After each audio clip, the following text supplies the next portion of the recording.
Paradise Lost always made an effort to write songs, you know, songs, not necessarily mainstream hooks or totally commercial, but still songs, you know, that you would go away and remember. They did, of course, bring to life an early version of the Gothic Metal scene. You know, this was, I think, you know, the ascendance of the Gothic Metal scene in a way. They do whatever they want. They don't compromise. If that's what they want to do, that's what they're gonna do. I was not listening to metal before. I just listening to Christendom, and a different world just opened in front of my eyes. I was just like, what the fuck is that? I was just like, oh my God, that is amazing.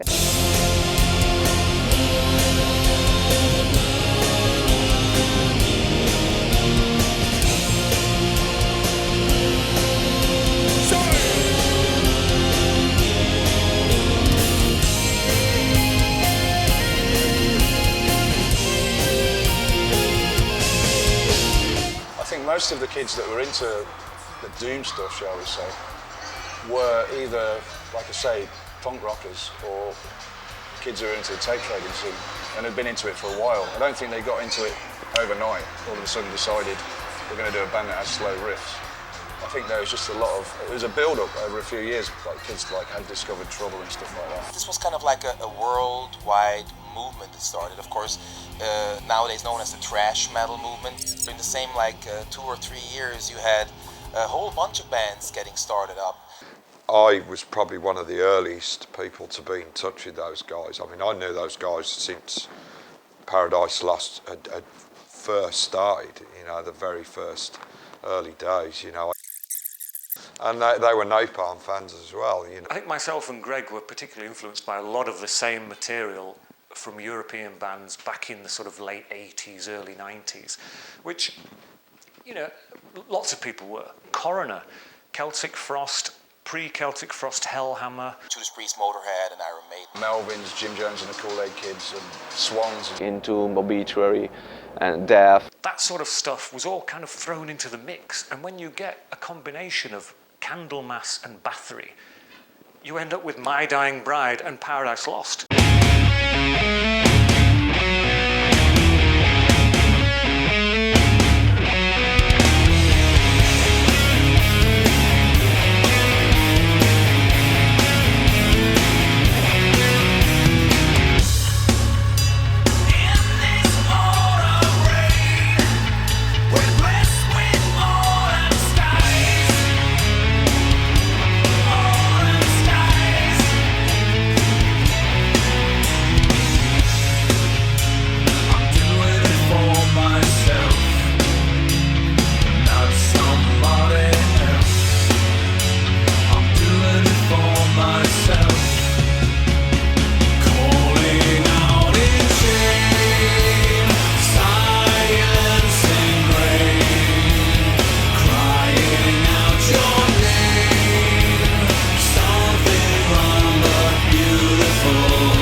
First people that I met in the band were Tuds, the original drummer, and Aaron, the guitarist, because we went to school together.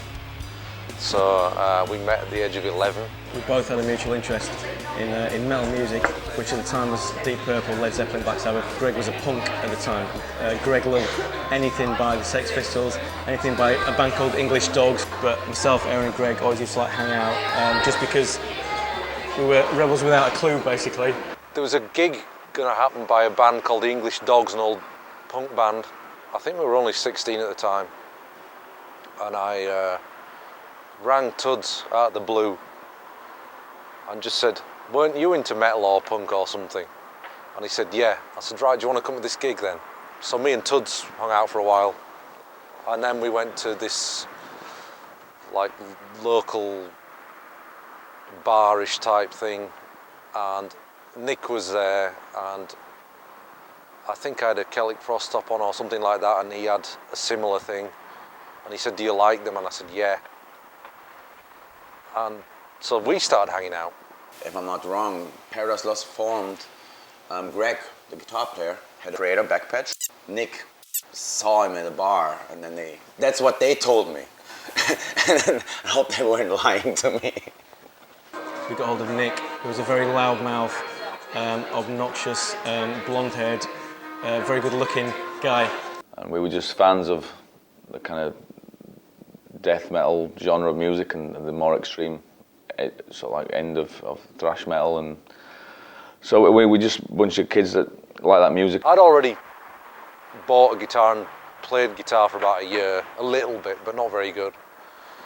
And Nick had done with bass guitar as well, but Tuds hadn't done anything. So we said, oh, do you want to get a drum kit, because we've got a bass and we've got a guitar. So he said, yeah, okay. And we used to go around his house and practice around there. None of us could play instruments very well, but we could do covers of bands that we knew and loved.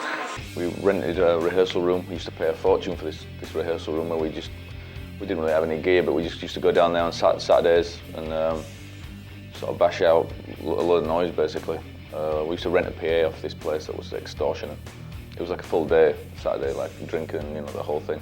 I mean, for about 3 or 4 months, we probably didn't even have one song. We just made a lot of noise, really. Aaron was in a rival local band, and I said to Aaron, can you tell me how to play some of this metal stuff, because I don't really know much about this metal stuff. So he was kind of showing me some metal riffs. I mean, I was playing bass at that point, but then we met Steve. Then this nightclub was called the Frog and Toad. Frog and Toad. Frog and Toad. The Frog and Toad.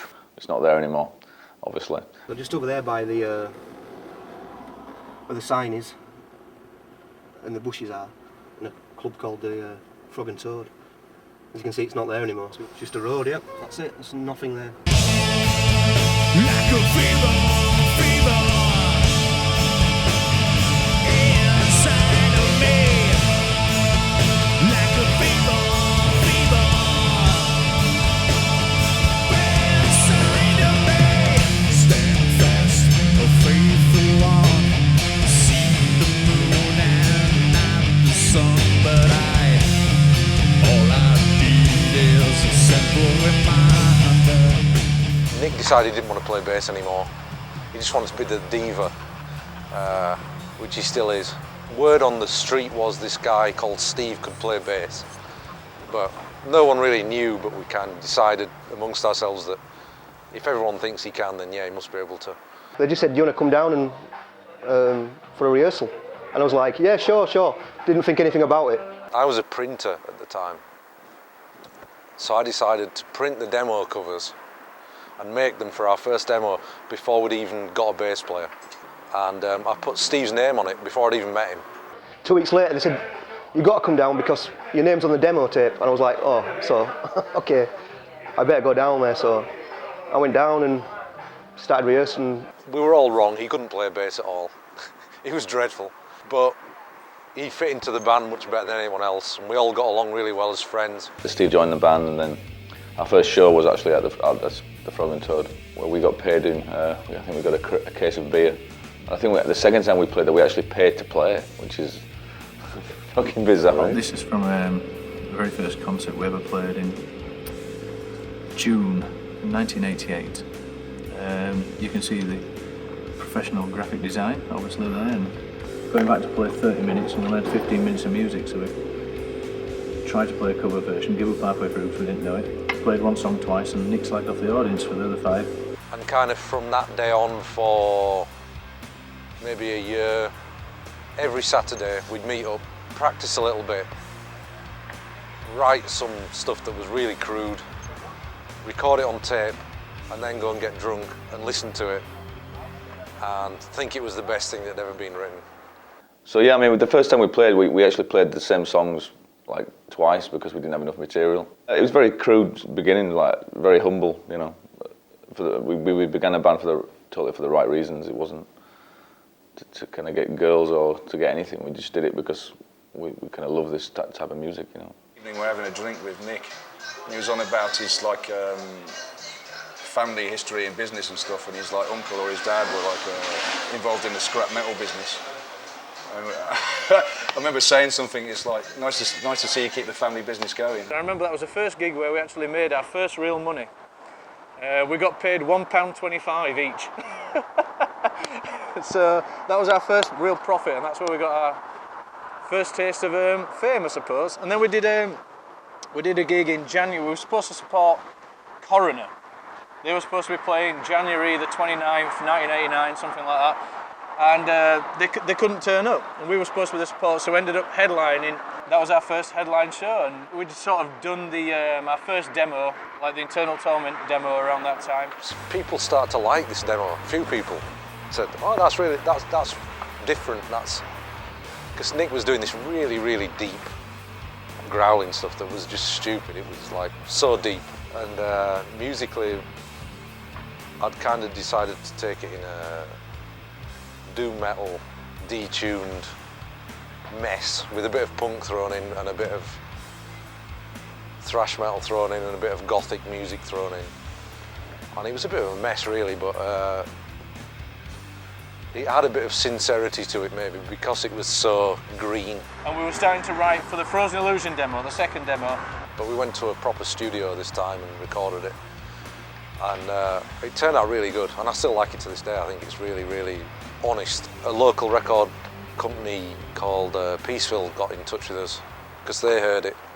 They really liked it. Peaceville Records was pretty much based around the whole UK hardcore kind of scene at that time.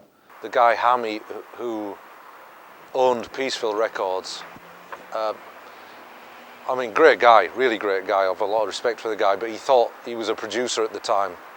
And he wasn't really, and he had a book in the studio with him at the time called How to Be a Producer or something equally as crass.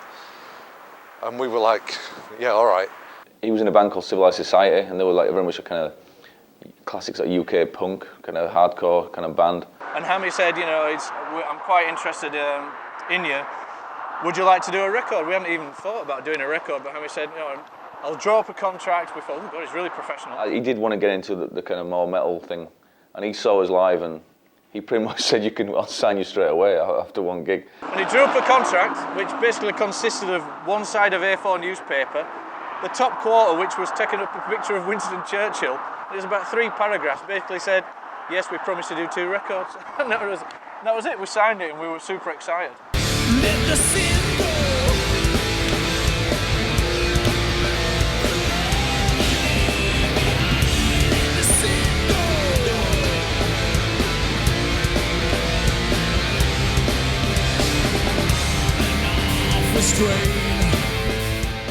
E-Rake, the record company, got in touch with us at the same time, and they were both wanting to sign us. We were like, this is bizarre because we're just like a bunch of kids that don't really know what we're doing. But we looked at these deals, they were both one sheet of paper, like no legalities on it all, just sign away your life and you'll be fine. And like, oh, okay. And we were just happy to get a record. We kind of went to first album far too quickly, you know, we didn't have a chance to really grow as a band. We kind of did the album within the realms of our own budget. We didn't have a record label that could pay us in advance at all, so we had to, we went to a very tiny studio for about a fortnight.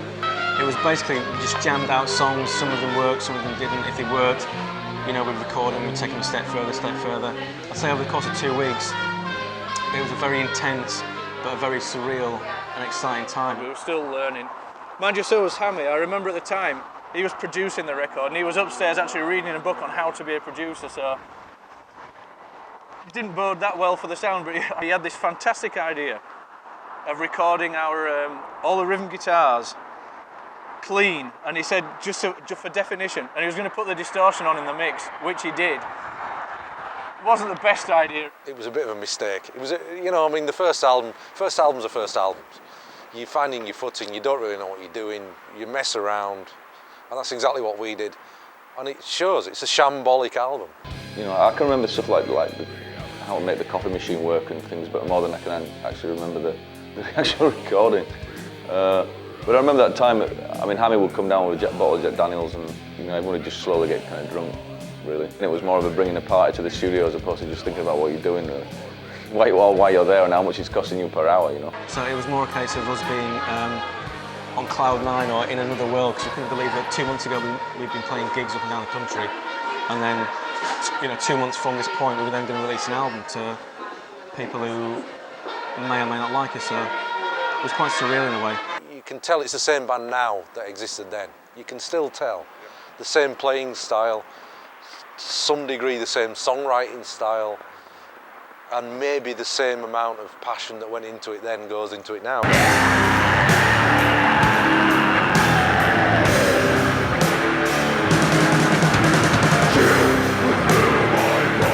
In retrospect, I can listen to it and I can laugh at it, you know, it's kind of ridiculousness. But with that said, you know, when I was 17, that's what I was into, you know, I love that kind of stuff. The more over the top, deep, dark vocals, the better, you know.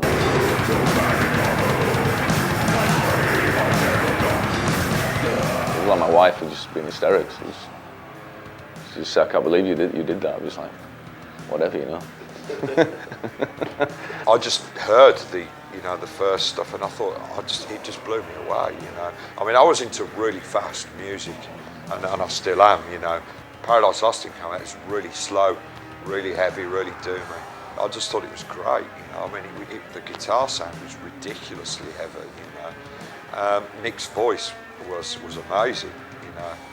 The depth of it, you know, and the way he used his voice, I thought it just blew me away. We were basically a very UK-centric band. We played gigs up and down the UK, but we'd never gone abroad.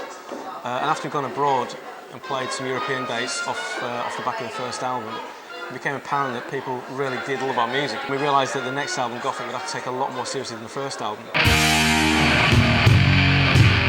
With the recording of the Gothic album, I wouldn't say that we felt like something great was happening, no. It was the beginning of what we do today, which is experiment a lot. So whilst we were on tour, Greg did a lot of writing and recording of his own of the songs that were soon to be on Gothik. And rather than take a lot of death metal influences from bands that we used to tour with, Greg started listening to bands like Sisters of Mercy, Fields of the Nephilim, The Cult, Depeche Mode. And Greg got a lot of kind of Gothic influences, if you like, in the style of music. And we also got a lot of Gothic people at our gigs as well, which is weird because we were a heavy metal band.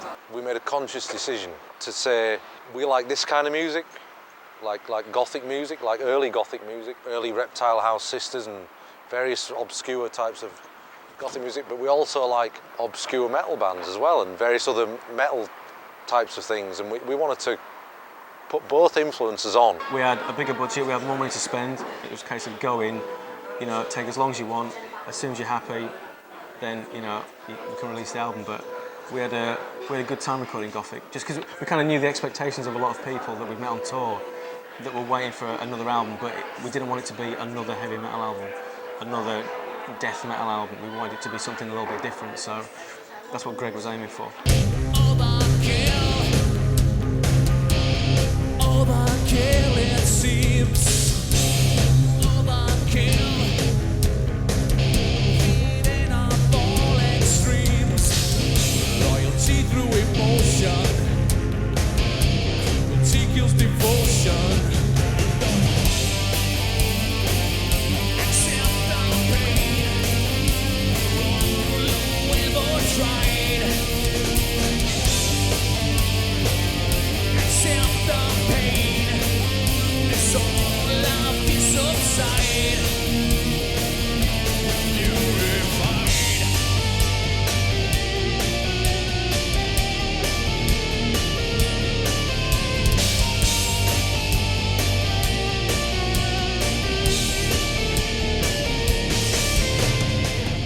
Gothic, we use the Academy Studios in Dewsbury. It's the first time we use the female vocals and all the orchestral kind of keyboard things. We weren't really good musicians at the time, I don't think, and it was a struggle in the studio, you know, really hard work. You know, you had to redo things over and over, and it was very painful. We didn't have a producer as such. We used an engineer, and we had a lot of trouble with the guitar sounds. I remember Aaron hired in guitars and I don't think he ever got a guitar sound. Again, its sound is pretty raw and it's pretty green sounding, but definitely the beginnings of something were there, definitely. We knew we'd done something that no one else was doing, but we didn't know if that was a good thing or a bad thing. The Gothic album is, I think, one of my 25 top metal albums. With that record, I thought those guys take that further that we did on To Megatherion, and in a way some of the stuff that we did on Into the Pandemonium as well. I really loved the sound and the approach, you know, with the classical instrumentation, female vocals of course. The cover artwork and imagery, I thought that was very much Celtic Frost style, or in a way that I would have liked for Celtic Frost to progress if we would have, been able to go in this direction. After we were touring that across Europe, we started noticing a lot of bands that started using female vocals and heavy vocals and orchestrations, and that's when we sort of first felt that we were starting to influence people. That is the ultimate flattery, really, because then you know that your music's inspired somebody to make music of their own. Rough Trade actually said to us, "This is rubbish, the Gothic album, this is terrible, no one's going to buy this, it doesn't fit into any category." We're like, okay, fine. Went back home again. At the same time as this, we were trying to get a manager, because we were doing more gigs and we couldn't keep down jobs at home, so we had to get someone involved that could handle all that side of it. And I was pestering a guy called Andy Ferro in Bradford, who we'd heard about, who'd done a few other local bands. And he wasn't interested at all. He said, no. He heard the stuff, he thought it was terrible. And then he went on holiday somewhere in Europe and saw all these kids wearing t-shirts of ours, and even bootleg t-shirts, which was unheard of for a band who was so underground. So we were doing quite well on like a cult scene at the time, which didn't exist. It was basically us. There were people getting into it. So he came back to England, rang me and said, "Oh yeah, I want to manage you." So completely insincere, but he still is. He is what he is, He's Andy Ferro. And we're still with him for a reason, so I guess he must be okay, really. When we recorded Shades of God, again, it was the next step up. We were reaching a bigger audience, a bigger range of people through the music that we were playing, because it wasn't your mainstream death metal or doom metal. And As I Die initially was just in the middle of rehearsals for Shades of God material. Steve was just playing away on his bass, just like improvising like he does quite a lot. And he just came up with the hook, the do do do do do do do do do do. Sin, the last diversion. My fate will be untouched. Dismissed now. The anger of a fool. I look at As I Die like I look at the album Gothik. It was slightly before its time. Only slightly. And even the band thought that's maybe not in keeping with the rest of the album. So the first pressing of Shades of God, there was no As I Die on the album. As I Die is, I think, one of the most memorable extreme metal songs ever. I think it's, I sometimes sing it under the when I take a shower. The song itself is like a nursery rhyme because it's in kind of compartments. And it stops, there's a bass bit, then it comes back in. It's very much like a nursery rhyme. It's very easy to kind of identify how it works. It's probably the first song that we ever did that kind of does that. Plus the title is kind of simple and to the point. It's got that kind of sisters kind of feel to the verses, and I can totally see why someone would identify with it, especially if you're outside of a death metal background as well, because like I said, the nursery rhyme effect that it has, it's quite different for a death metal band to do that, We went off on a limb doing more riff orientated stuff and doom orientated stuff, and Nick softened his vocals a little. I say softened, people say softened, but he introduced some melody into the vocal. We actually had a lot of money behind it to record it. Serious time in a big studio, a residential studio, where we all lived together for a month. For the first week we had no TV and lots of scary evenings. But and the first round we used what I would call a dedicated recording producer in Simon Efferman. Anyway, it was still pretty raw, definitely more polished than earlier attempts. It was definitely the best guitar sound we had to date, easily, and that was mostly down to Aaron. I remember the first song I recorded was As I Die, and we'd been trying to get a good guitar sound for ages. I bought a new amplifier that week, and I had a new guitar, which Tuds lent me the money for, and it sounded unbelievable. And Simon was screaming and head banging on the desk, and I was ecstatic because I'd never had a good guitar sound in my life, really. I think with As I Die we attained what every band strives for, and that's your own sound. You can play anything. You can play a cover version and they can tell it's you.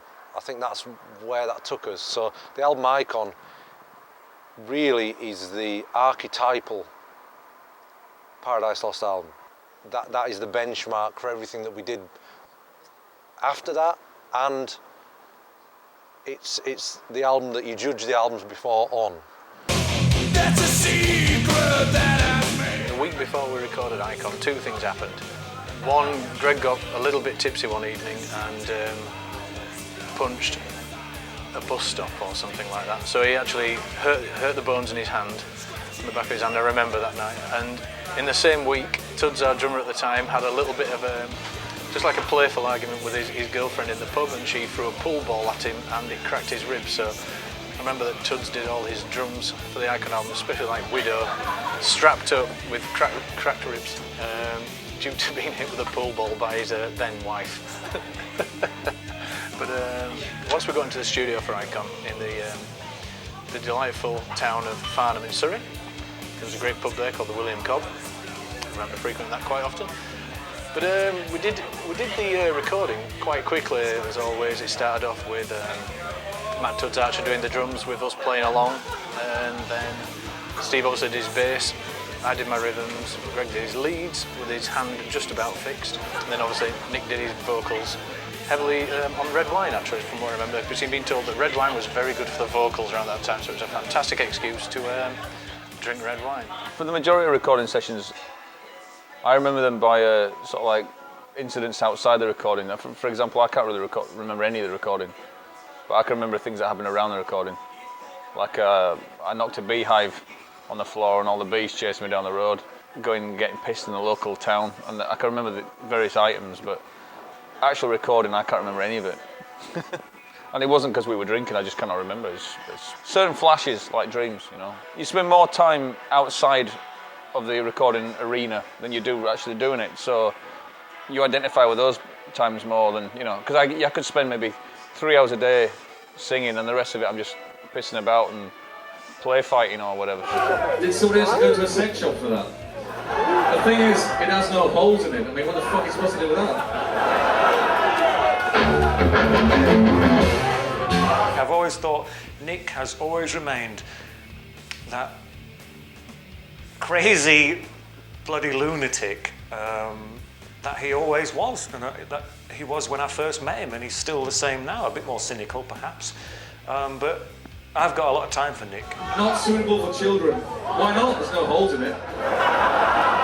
Fucking hell. Those early days in those rehearsal rooms, when it was raw and noisy, I just remember back then thinking, you know, these guys are going to go places, and such nice, friendly guys, and I bet they turn into assholes when they get famous. And they haven't, and that's always been a really nice thing. Greg and Aaron and Steve have been writing on the road, so we knew that we had a few months to get, you know, a really cool album out there, you know, with a good production, good sound, and again, if things weren't right, we'd go back and we'd redo them. And Simon Effermy, the producer at the time, was a big fan of what he classes like anthemic metal. It's like all his favourite songs were kind of anthems by bands like Judas Priest and you know, Black Sabbath and Deep Purple and Led Zeppelin.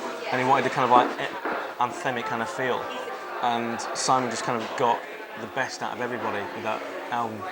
It was, I mean, it's my favourite album.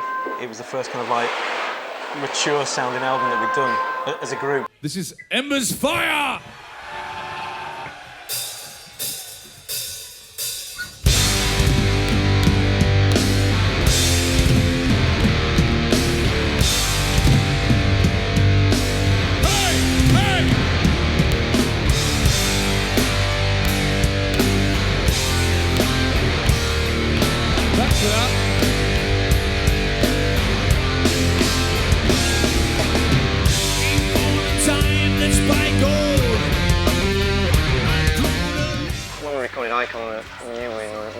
It wasn't especially, it sounded especially when we were in the studio, like, wow, it's the first time we've had good production, and it sounds like we're a real band now, not amateurs.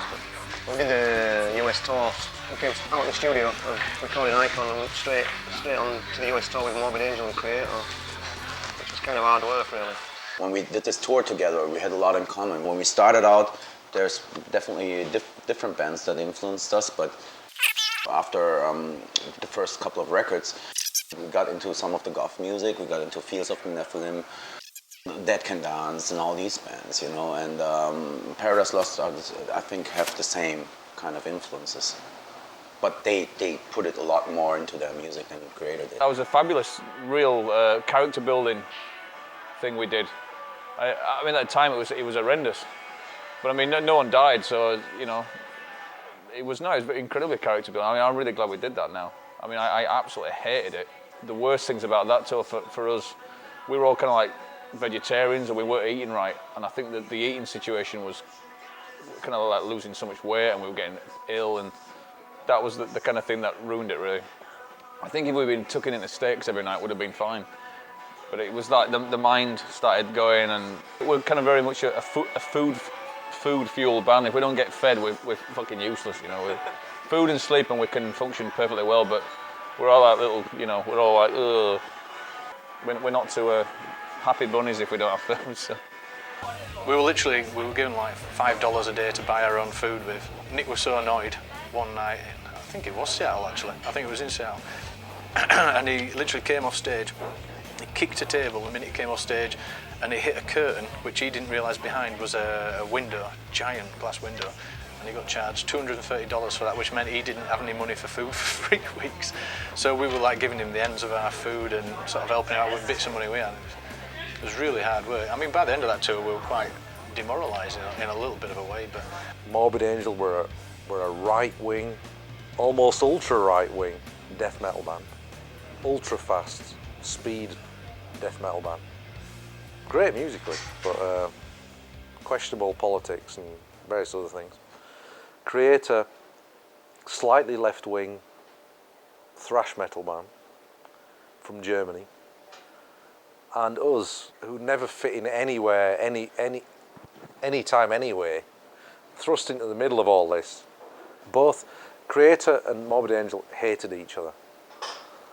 And we just got on with everyone. Morbid Angel at the time had made a statement about the Bosnian conflict, saying they thought ethnic cleansing was a good idea. I mean, you don't get much more right-wing than that.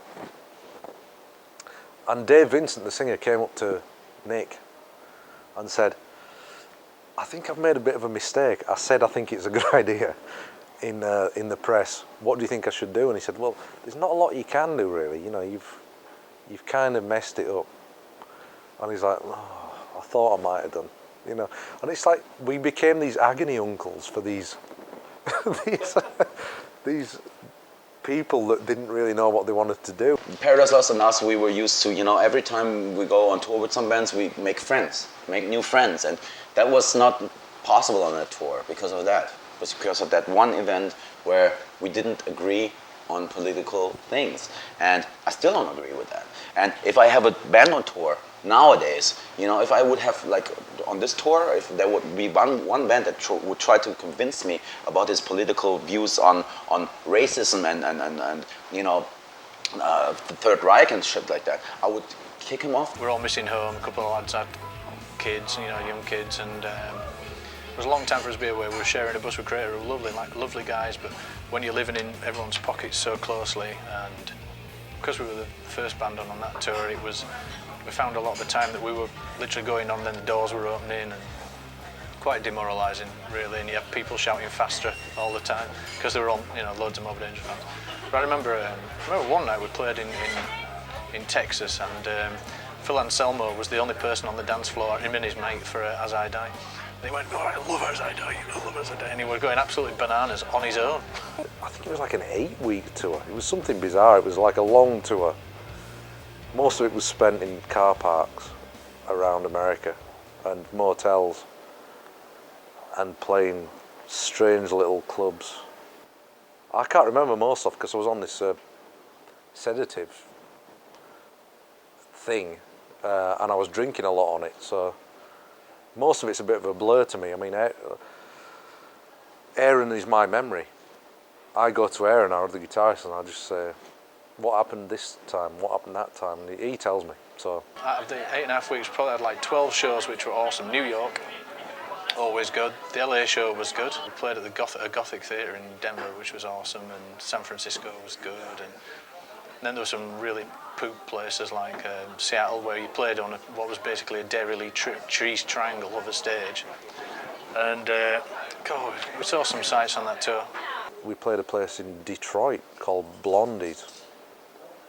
And it was a really rough area of Detroit. You couldn't go out of the car park.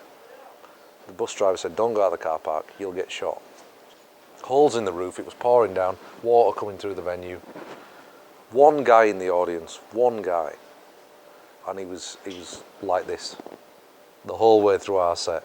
Certain things become so badly organised and so bad that it becomes surreal and you just have to laugh about it.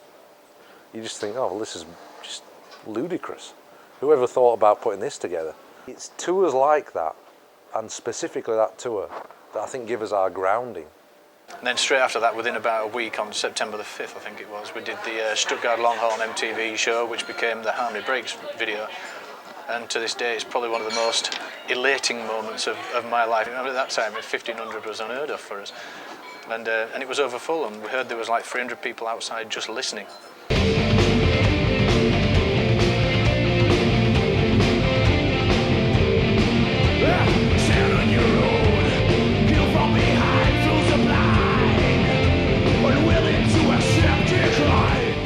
We went on from there to doing the Sepultura tour.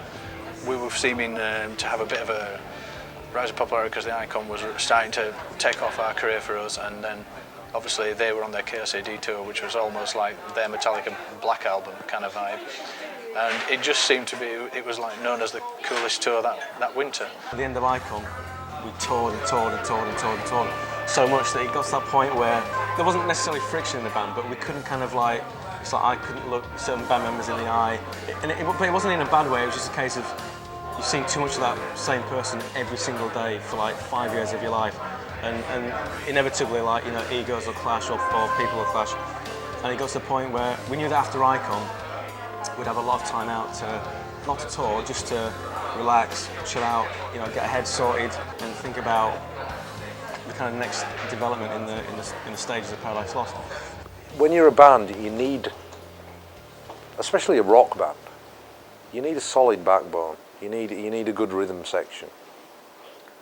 And Steve had improved loads. Steve had become a good bass player. And Tuds just hadn't evolved. We started doing big festivals, and he started to break down at these festivals. I particularly remember one we did, I think Oasis were like 3 or 4 bands below us. It was like a big deal, this festival. And he lost it. This just went on. I think it just became a unanimous decision that Tuds should leave, and I think Nick was the one who told him. And I don't envy him it, because we were all like friends from being young teenagers. It was horrible, really, because Matt has been pretty much my best friend since I was 11, so that was a difficult thing. And he was, you know, his best friends with Nick as well. It wasn't a sacking, it was a parting of ways, really, because we sat and discussed it with Matt, but it was really Simon F and me planted that seed, because he said you need a new drummer. Basically, it was that extreme. I think one of the last gigs I did was at the Foundations Forum in LA, which was in '94.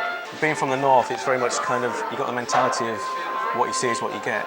And I think being at the Foundations Forum, hearing everyone going, oh, I love your record, I love your band. It's like you knew that they knew nothing about you, and it just felt like it was a bit pretentious. Do I really want to go through this for the next, 5, 10, 15 years as it's transpired? And at that time in my life, it was like the answer was no, and I thought long and hard about it over the summer, because I've known these people all my life and I grew up with them all my life, and it was a case of I can kind of like grow to dislike these people and grow apart from them, or I can kind of think, you know what, enjoy the time I've had with the band, be proud of what I've done and what I've achieved, and kind of like just call it quits, and that's what I did. We'd been very good friends with the people at MTV, Vanessa Warwick, people who did the Headbangers Ball there. She offered him a job there, and he took it and he moved to London, and now he's doing great.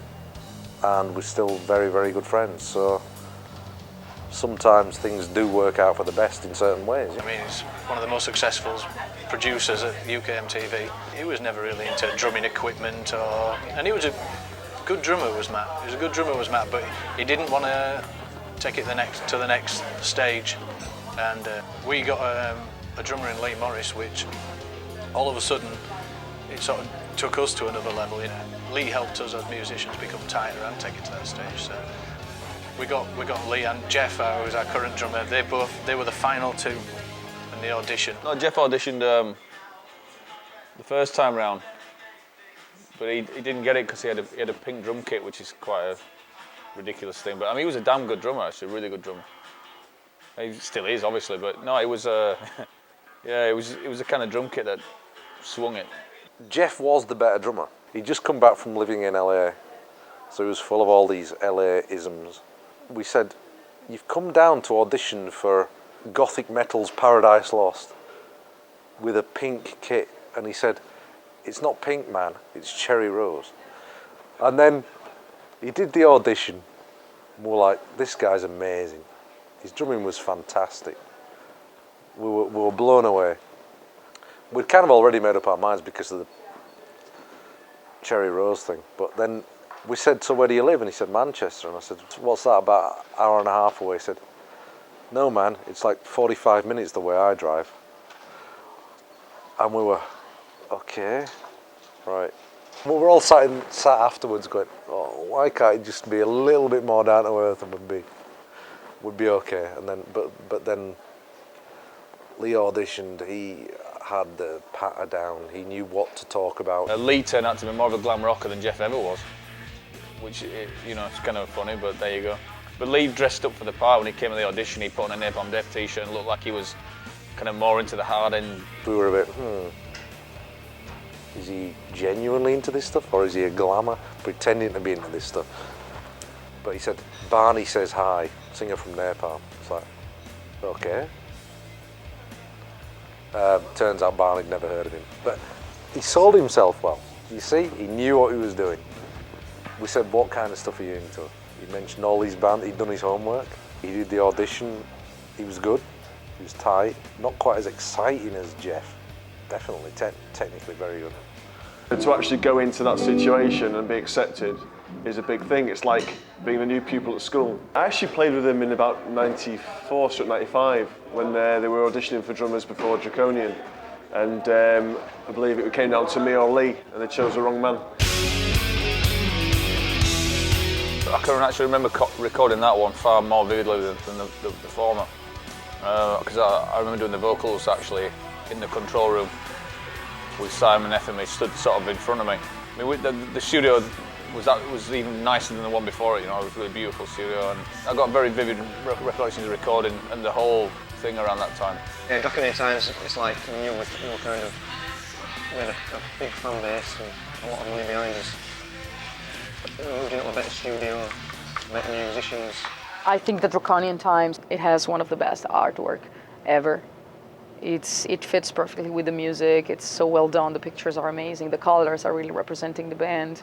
I wouldn't say we pissed about, but we didn't utilise as much time as we had working. You know, it was like, "Oh, let's fuck it, let's go to the pub at 9 o'clock." You know, when now you just wouldn't do that. But you know.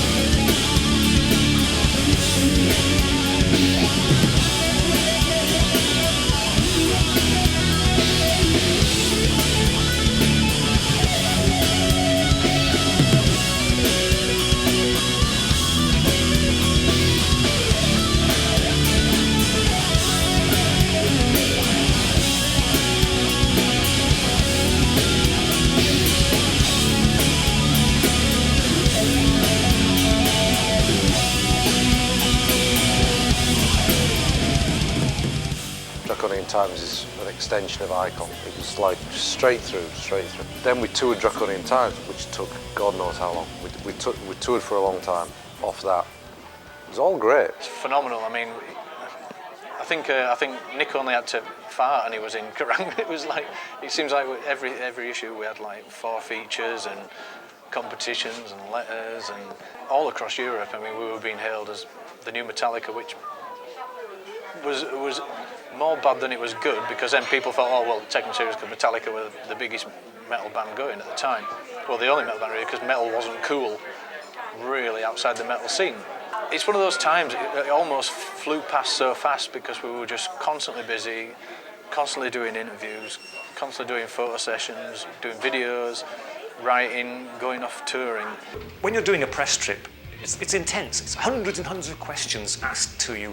50% of them have been asked before. We didn't like it when every interview we did, people said, oh, you're like Paradise Lost younger brothers. And we were like, not again. We got to a point where me and Andrew, we were quite drunk, and we'd been asked this question the 100th time in the day. We just exploded and we said, next time I see Nick, I'm going to smash his face in. And I'm thinking, I'm going to get Greg like this, and I'm going to do this on his head. And it was just nothing against them, of course, because I've known them for years.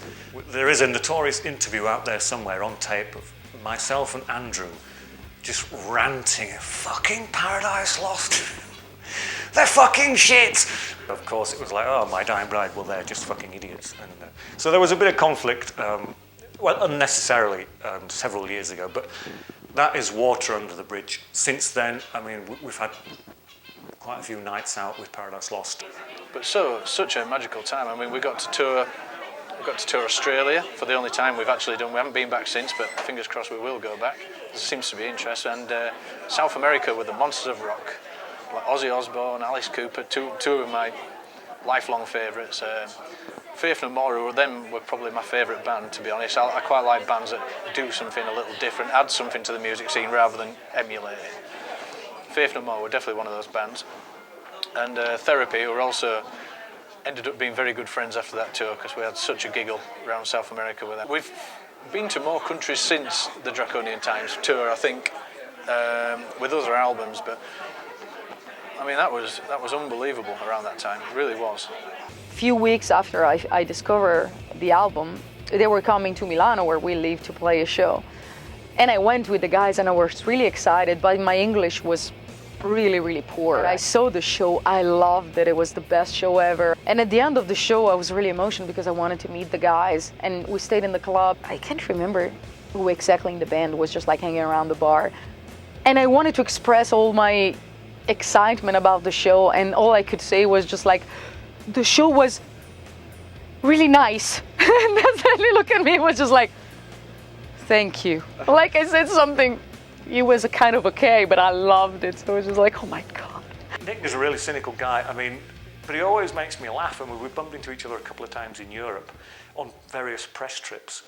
I know he's like a bright light, but he always acts really miserable as well. And the distributors, it was rough trade back then, they're always saying, oh, Nick, he's so miserable, but he's not. There's a kind of misconception with them that they're kind of really miserable people and stuff, but they're really not, you know. They are just really nice people to be around, you know, and I enjoy their company. But then when we came off the tour, it seemed like we'd started in like early 94 and we hadn't finished till 97. And then we were given some time off. It's a dangerous thing for management because they don't realise that then you have time to rethink your whole outlook. And that's what we did. You know, we did Icon Draconian Time. We could have carried on doing that and doing that. After touring it for so long, we'd come to the end of our tolerance for that kind of thing. We knew that was our trademark, but at the end of that tour, we just burnt out from it. We thought we'd taken the kind of face-banging metal stuff as far as we could at that point. We just wanted to try something else, a different approach. I mean, everything we do, we were always going to want to get the kind of darkness in the music and then the feeling in the music, and the melancholy, but we just wanted to try it in a different way. And 1 Second was a result of that. And then we took it even further with a host album. You kind of like get into something and you get out of your system and then you move on and do something else. And sometimes it works, sometimes it doesn't, but I think part of the reason we're still around is because we've kind of done that, you know. Nicholas and John Arthur Holmes and myself both decided to cut our hair, mainly because after 3 years of touring, brushing out sweaty headband hair was a revelation, to be honest. It was quite nice after 12 years of long hair, but Oh, to have long hair again now, I tell you. But I'd love to have it. It sort of took us on to 1 second and experimenting a bit more with keyboards, etc. I remember Greg came down to my house and he saw it was only a tiny setup, I had a keyboard, and I showed him. I said, oh look, you can do all this in your computer and all that. So he decided to get some keyboards at home, and while we were doing the 1 second album, and that was probably helped contribute towards Greg getting more into it, I think. But I think he was already into it, and I think because he was curious, he came down to see what I had at home. I never had a problem with Paradise Lost, the Evolution, because they do what they felt needed to be done. I got that album, I think that album's great, you know what I mean? You know, okay, it's more poppy and stuff, you know. Yeah, sure, the guitars could have been a bit more prominent, you know. But on the whole, I think the songs, you know, you can take the album, you can listen to it and come away from it, and you will remember the songs that are on there.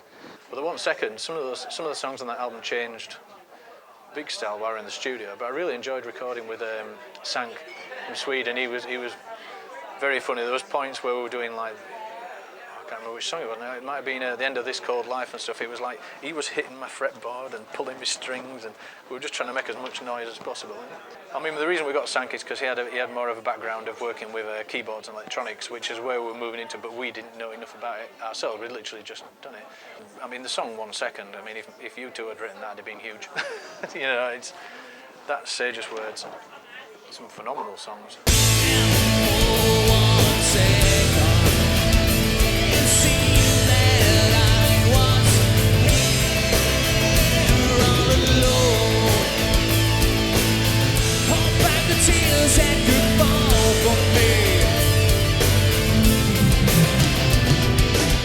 The song 1 second, I mean, if you two had written that, it'd have been huge. You know, that's Sage's words. Some phenomenal songs. So you're touring it for God knows how long, you hear the same songs and you just want to try see what else you can do within your sound. It's a very strong album, and it's just a case of some people might have to open their minds a little bit too. I think Paradise Lost did a very electronic album, The Host, which I think is one of their best albums. Some other bands tried, some failed, some succeeded.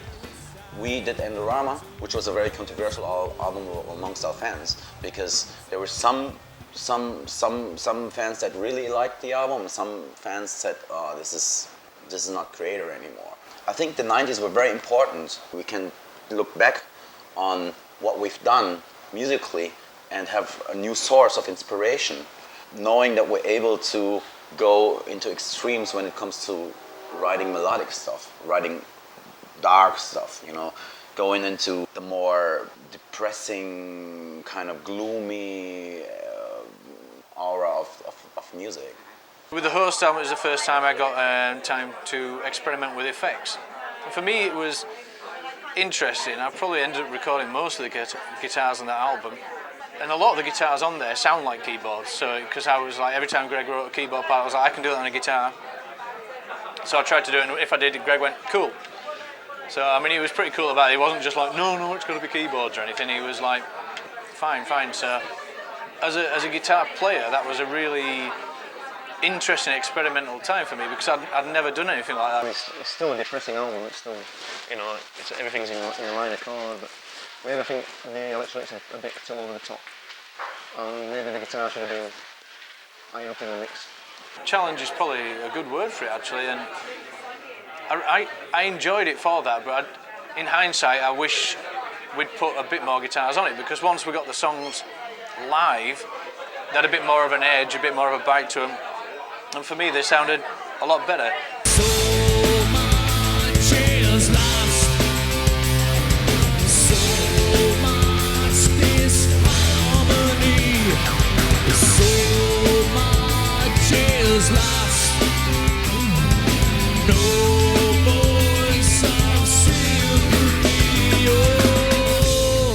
Personally, it felt like I was back at school.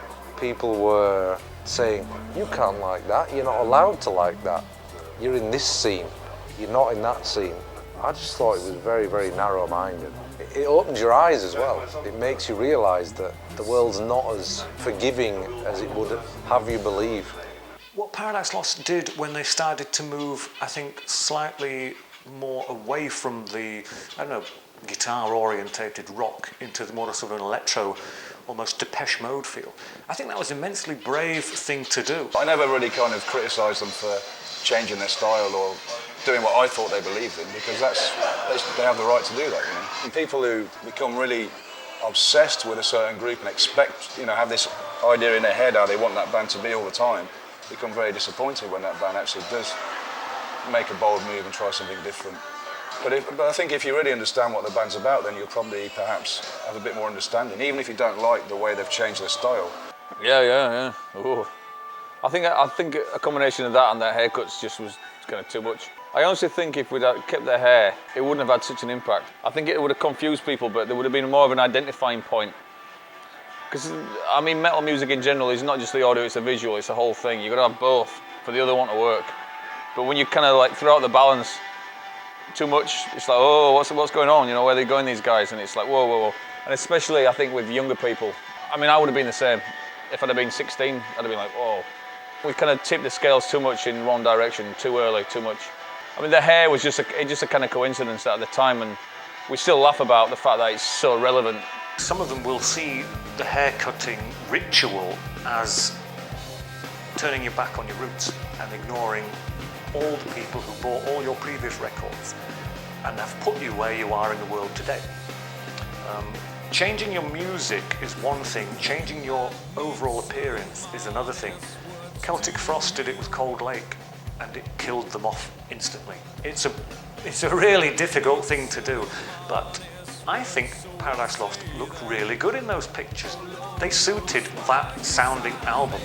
It looks good for that time. What they're doing fits with what they look like they're doing now. It's a big package, the whole deal with EMI as well.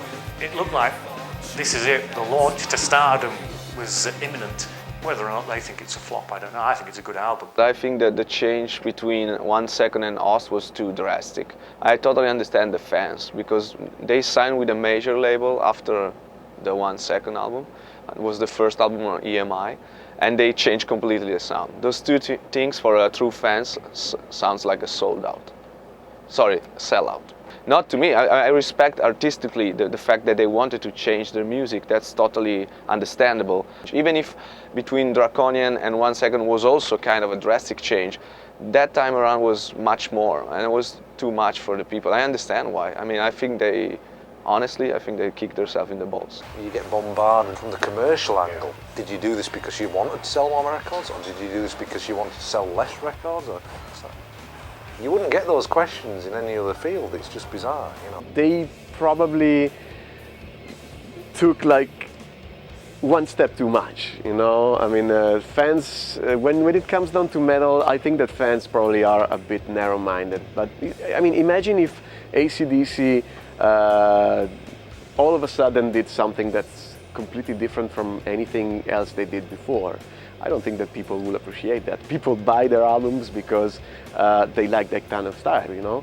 People buy LACUNA COIL albums because of the style we have, you know, because they like this kind of music. If we all of a sudden changed our style completely, they would take it as a kind of betrayal or... I think there's narrow-minded people within any group of fans, whether they're sports fans or music fans.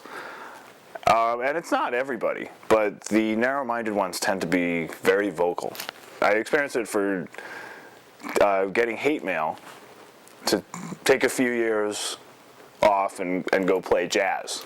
Angry letters from metalheads telling me that I'd sold out. I think if some fans tend to come across as narrow-minded, I think part of it is because of where they are in their lives at that time. The metal community is very conservative, you know. They have a long memory, you know. If you're a black metal band and you stated that you're a black metal band and you want to change that, then you're not being taken serious anymore, you know. The only thing I regret about that period is that people think we actually had thought, oh, fuck heavy metal, fuck whatever, we don't want to do that anymore, which is not the case. We're in this for the long haul, hopefully. And if you are in it for the long term, you have to change to survive. I mean, you know, and like I say, you get knocked down, you get back up. The only album of my career that I've done that's a compromise. I hate compromise. Hate compromise. You should do things that make you feel things. You shouldn't compromise. Believe in Nothing has got some phenomenal songs, and I think we lost a bit of life in the recording of that, because what happened at the time we were recording is we decided to do it in London at the Albert Studios with John Fryer. What normally happens, every other album we've sort of lived together in a residential studio somewhere, and we've all got the vibe, and we all go in after each other and say, brilliant, that sounds ace, or whatever, and you have a few pints, and next day, you know. Whereas with Believe in Nothing, there was no vibe, because it was so expensive to have us all in a hotel, say, for a month in London, in Islington, where we did it. We almost went down as individuals, so there was no... When I was doing the guitars, there wasn't any other member of the band there. I was going through a rough time. I mean, for me personally, it was a bad time. My father, I think it just kind of died at that time, and I was having a really bad time with that. I was taking a lot of kind of drugs to keep me on a level, and bad time in my life, really bad time. My vision personally wasn't as focused on things as I would have liked to have been.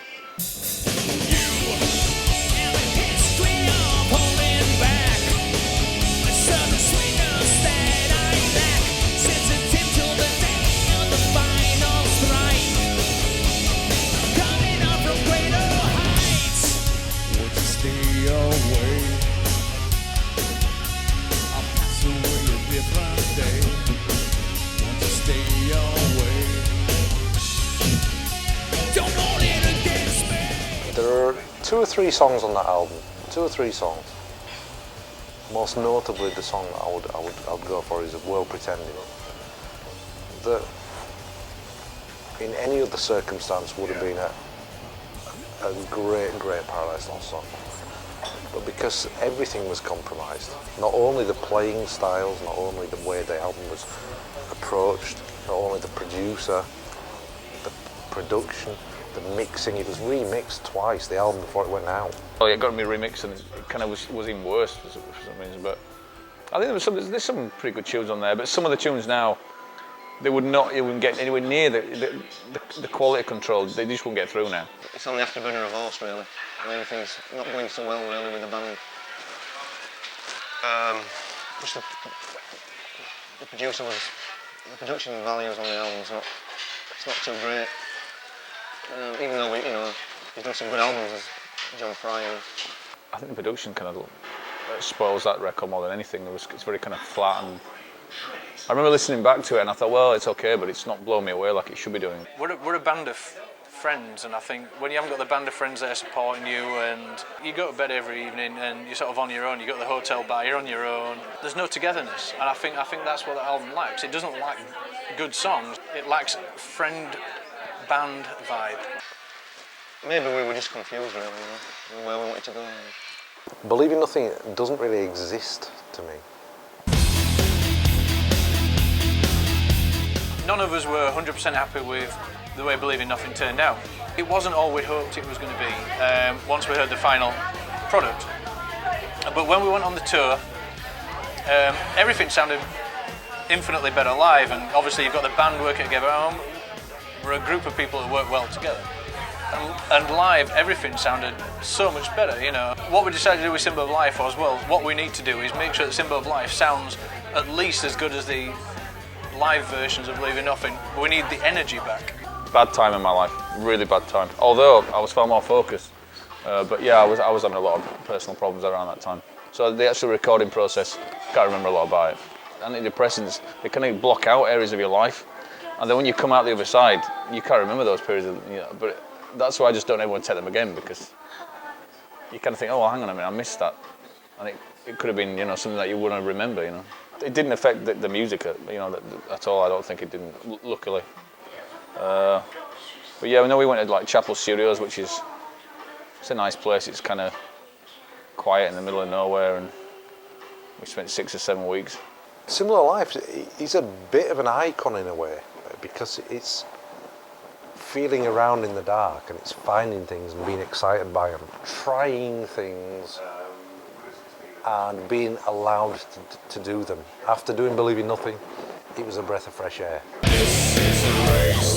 I hope this not race. This is a race. I promise, not a trace. No delay. This is a race. I promise. If I listen back to Similar Life now, no regrets. Just like I do with Icon. Wouldn't change a thing. That's the good thing about albums. If you can turn back to an album and say, don't want to change anything about that album, happy with it. Years after, that's you've done your job, you know. We wrote most of the album pretty much before we decided on the producer. It was like Reese has been nagging us since 1993 or something. Let me produce your record. Let me produce your record. 'Cause he's like a old-time PL fan. I think Reese saw us at a Dutch festival. He was living in Holland at the time. He kept seeing us at a festival, and he kind of liked what we were doing. But he was never from a metal background or anything. And then he did a remix. I can't remember which song it was. But he did a remix. When he kind of did a remix or whatever, he came over and we hung out, and then we just got to know each other when we saw each other out. I met him backstage at some gig in Germany a long time ago. He'd been in contact with me over the years. He'd been to my house for no reason particularly. One time, you know, he flew over, and you know, we go back a long way. And the fact that he became this like renowned producer after he'd done Frontline Assembly and various other things. He got in touch with us at the right time, and so we met up with him. And everything he said hit all the right buttons. He said, I want to make you sound as good as you did around Icon and Drac Times. I want to give you that energy back.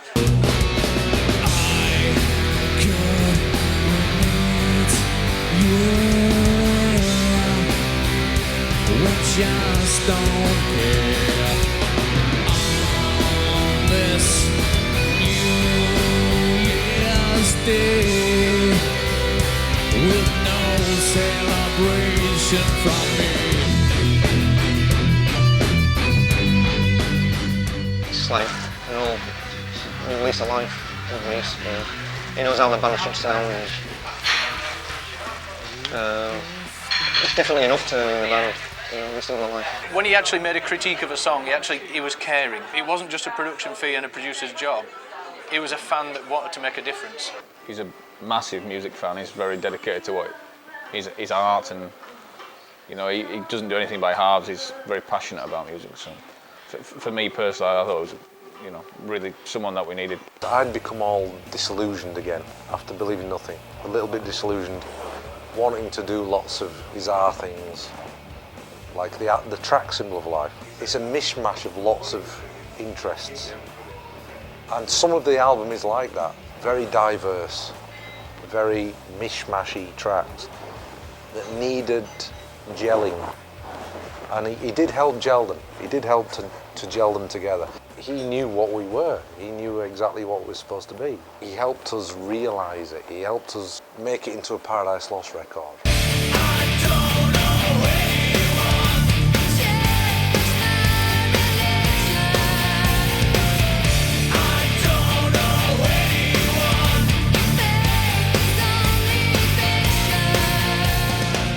I think Music for Nations and then sort of joined it with Strange Fruit, which were like the people who had all the BBC, the Peel sessions and the Friday Rock Show sessions. And they said, well, we've got hold of these and we're actually thinking about releasing them. What do you think? And I was like, oh, I don't know, because when they were released, we sort of recorded them and went out on tour, and we never really heard them, to be honest. I think those BBC recordings are very, very good. It's an honest representation of what we were to just turn up in a room at that time, 10, 12 years ago, whatever. If we were to turn up in a room and play, that's what we sounded like. It was just microphones. That's it, nothing else. It's an interesting addition to our, whatever you want to call it, catalogue. It's pretty good. I mean, I haven't listened to it for a long time, but it's pretty cool actually. Considering how haphazardly we went in, and the engineers didn't give a flying fuck who we were. I mean, they just didn't care. They were so they just didn't care. It was just like, hurry up, get out, right, next, you know, very, seen it a million times, I don't care. But then we heard it, was like, fucking hell, you know, fair play. Some of those BBC sessions, you turn up, they say, right, plug in your instruments, play, we'll record it. You go, we'll mix it. They don't even play you it afterwards. And then you hear it and you're like, that's interesting, that's raw, that's not what I would have done, that's something different, you know. BBC stuff will always get released, you know, because as soon as you add those layers to it, it becomes instantly more accessible maybe to a wider audience, you know. I'm glad they did release it because it's something that we're very proud of, because it was very spontaneous recording, which is something that you don't often get unless you do a live album. Record number 10. The album that we've enjoyed making the most ever, I think.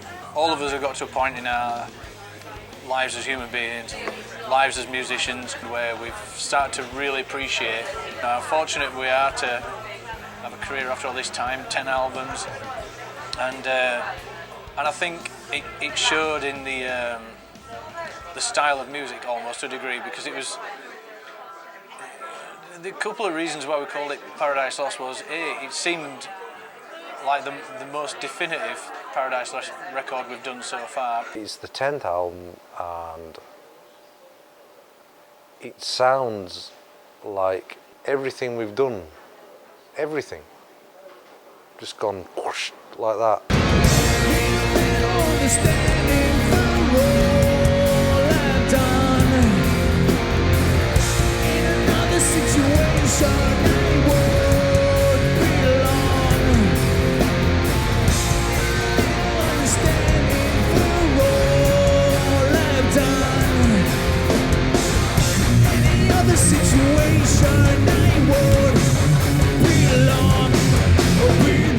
There was a lot more emphasis on the guitars this time, which obviously having two guitar players is a bonus. And it's the first time since, I think it's the first time since Draconian Times I've recorded 4 tracks of rhythm guitar for every song. So obviously I had a lot of hard work to do. This time with Reese, we were writing the songs while he was actually overlooking the whole thing. So as we wrote them, he was listening to them. I wouldn't say that always works if you've got your producer looking over your shoulder, but in this case I think it did work well. You know, I think ultimately Reese to see the big picture as good as anyone I've ever met. You could give him the crappiest idea and he can see where it could go.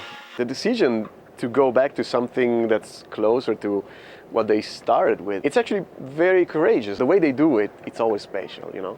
They're heading slightly more back to what we're all familiar with when you think of the words Paradise Lost.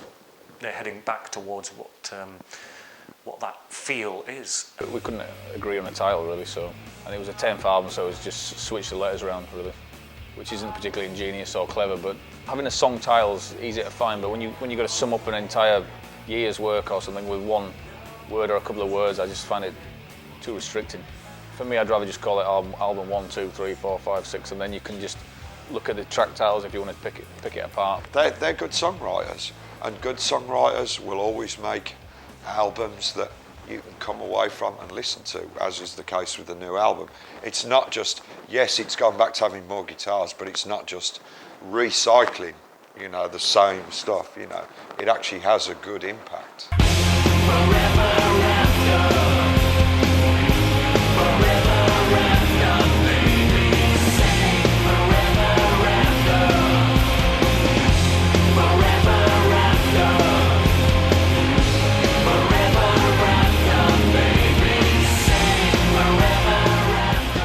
This is our rehearsal room. As you can see, it's a complete and total mess. Couldn't actually rehearse in here right now, I don't think. We've been in this building about probably, I don't know, 7 years. We've probably been up here about a year now.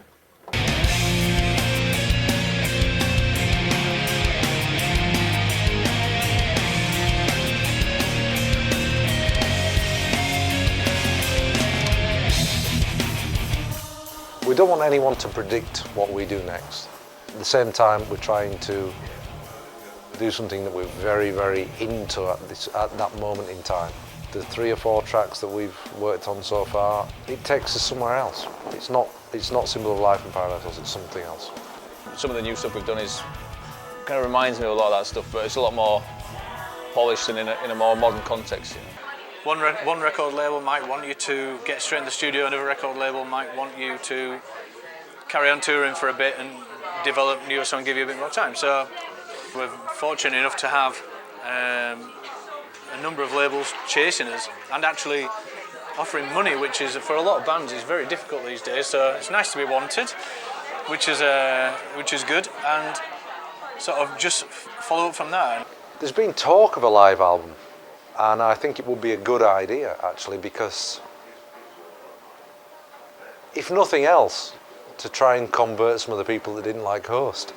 Personally, I'm only a fan of live albums if it captures a certain something, but occasionally you can come across a track or a certain section of a live album that you just think that couldn't have been done on the original record. It just wouldn't have sounded the same. And there's some songs of ours that I think we could do that with. We're not going to be doing death metal anytime soon, but you know, for now, making heavier, more organic sounding music again for me just feels really right at the moment. You know, it feels quite exciting, you know, to do heavier stuff and to go on stage and play slightly heavier stuff again. You know. Some people have said, oh, because you call it Paradise Lost, it's the end, it's the last album, it's the 10th, last album. That was never really the intention, but it does feel like the end of something, and we have to start something else.